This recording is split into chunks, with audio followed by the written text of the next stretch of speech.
Welcome back. National Security Minister Herman Gill Francis is rubbishing the negative talk about the rehabilitation of the Derek Walcott Square. Francis says people are looking for every reason to oppose. However, he says this is something that has been requested by the masses for many years. On Tuesday, the 15th of December, St. Lucians got the opportunity to see the completed version of the first phase of the Derek Walcott Square rehabilitation project. After seeking the opinions of members of the public, asking them what they thought of the finished product, this was met with mixed reviews. The walls of the square have been demolished and a number of small alterations were made. However, whilst some expressed satisfaction with the new open plan, others expressed disappointment, stating that the result was underwhelming as the changes were minimal. Some individuals expressed the view that the money used for this project could have been used to undertake more important tasks. On Thursday morning, National Security Minister Herman Gill Francis was eager to take the naysayers to task. Everywhere now we have the open concept. Next to a constitutional park, isn't it open? It's an open concept. Okay? Even when we build our own homes now, we have the open concept. So you stay in your kitchen and you're in the living room or in your dining hall, you can see your wife cooking. That's what is happening now. Okay, so I'm walking down Maple Street, I can look across and see Brazil Street. I can hail my friends and so on. Why is it so difficult for a person to understand that this is an open concept? Okay, freedom. We don't want to block people anymore and put walls and so on. Francis also rubbished the concerns raised about security at the square. He said as a former police officer, he can safely say that the city is now safer. Too many incidents were happening over there behind these walls. Okay, now you have to get a key to open to be able to traverse. Now it's free. Okay, and that's what we want to do. Give our St. Lucians the freedom to associate and enjoy what is theirs. The CCC has indicated that the second phase of the project will commence in short order. Reporting for Hot 7 News, I am Rochelle Gonzalez. Now, there are questions about the timing of some of the projects being undertaken by the government. Evaristas Jamari argues that initiatives which take years to complete should not be commenced on the eve of a general election. Rochelle Gonzalez tells us more. Businessman Evaristas Jamari has been scratching his head, pondering about the motives of the government of St. Lucia, who have embarked on numerous projects that are due to span over a number of years. Jamari said the timing for such projects makes no sense, and so he is trying to understand the rationale for making such decisions at this time. One example that he highlighted was the ongoing Uranora International Airport redevelopment project. On the eve of a general election, a Uranora International project is not a one-year project. These are about a few years. I mean, the decent thing to do is, okay, fine, we don't want to commit the next government to something which they do not believe in, because they clearly have stated that they're not in favor of doing it. Hold it back. Allowing elections to take place, and then whoever wins decide what's the best way to do it. But to enter it and likely tie up the hands of a future administration, it's very sad, the kind of leadership we have in the country today. And I hope I live to see the day when that changes and we could be a little more responsible to our citizens in the way we do things. Jamari said politics is about the people of the country, not the politicians. When you've been given an opportunity to represent people, you should see that as a privilege. That's an opportunity to big up yourself. The businessman said in the event that the St. Lucia Labour Party wins the next general elections, he hopes that they will be able to successfully stop the excess borrowing, loans, and projects that are not of extreme importance without causing considerable harm to the nation. Reporting for Hot 7 News, I am Rochelle Gonzalez. Opposition Senator Lisa Jawair has joined the conversation as to whether women should be allowed to carry pepper spray in order to protect themselves from attackers.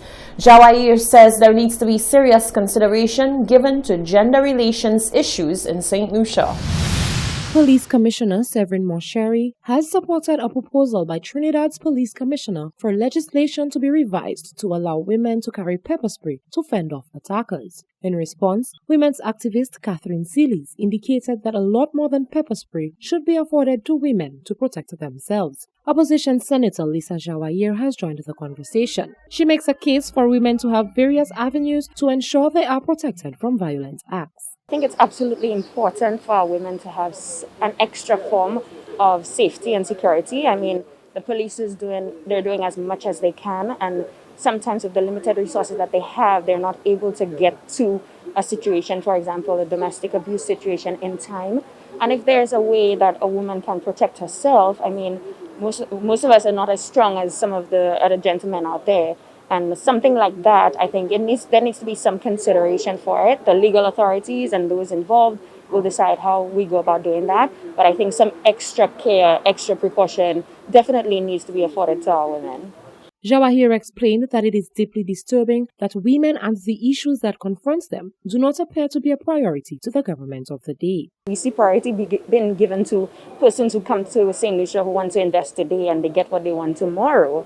And people have been begging for that. And even with the personal hygiene products that have been presented, exempted from VAT today, why hasn't this been exempted for a very long time? Why only for a period of 1 month? What can we do to end that period poverty? And people may say, okay, this could be a stretch, but do you know that young girls are not able to go to school because they cannot even afford sanitary napkins? It's not even available in the schools. Jawahir says the relevant bodies need to work on protective laws for women with quick haste and made an appeal for more individuals to agitate for that to be done.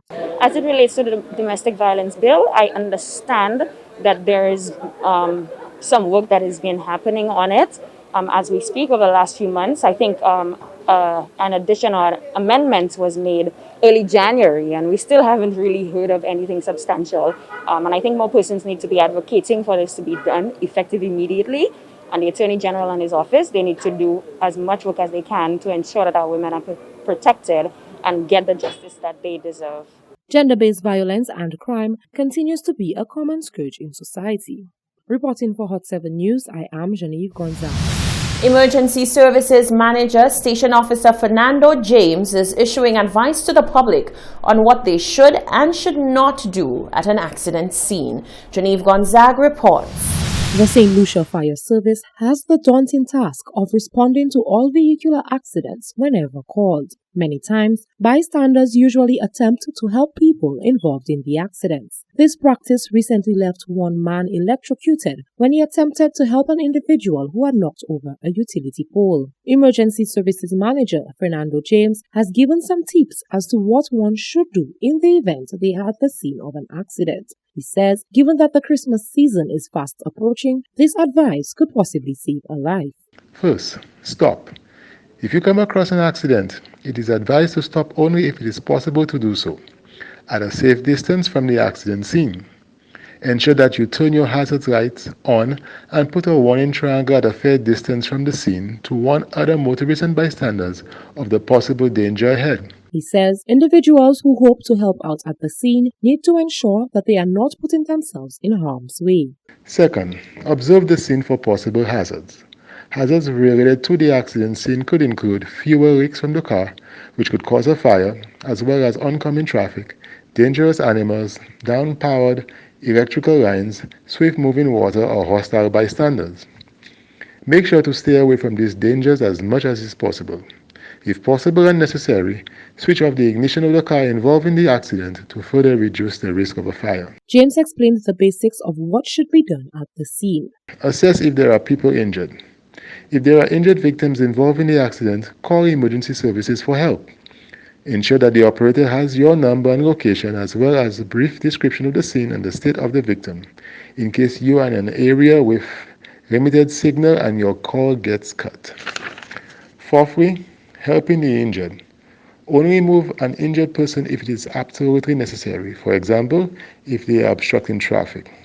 This is because the victim may have spinal or neck injuries. Rather, stay with the victim and keep them calm and reassured. Next, cover the victim with a coat or blanket to help with shock. Shade them from the sun or rain, ensuring they are as comfortable as possible. If the victim is not breathing, only attempt CPR if you are trained in it. If not, rather wait for emergency services personnel to get to you. Victims of accidents who are motionless need to be guarded carefully. He says, while it is commendable that people try to be good Samaritans, safety always comes first. Reporting for Hot 7 News, I am Genevieve Gonzalez. Stay with us, there's more after the break.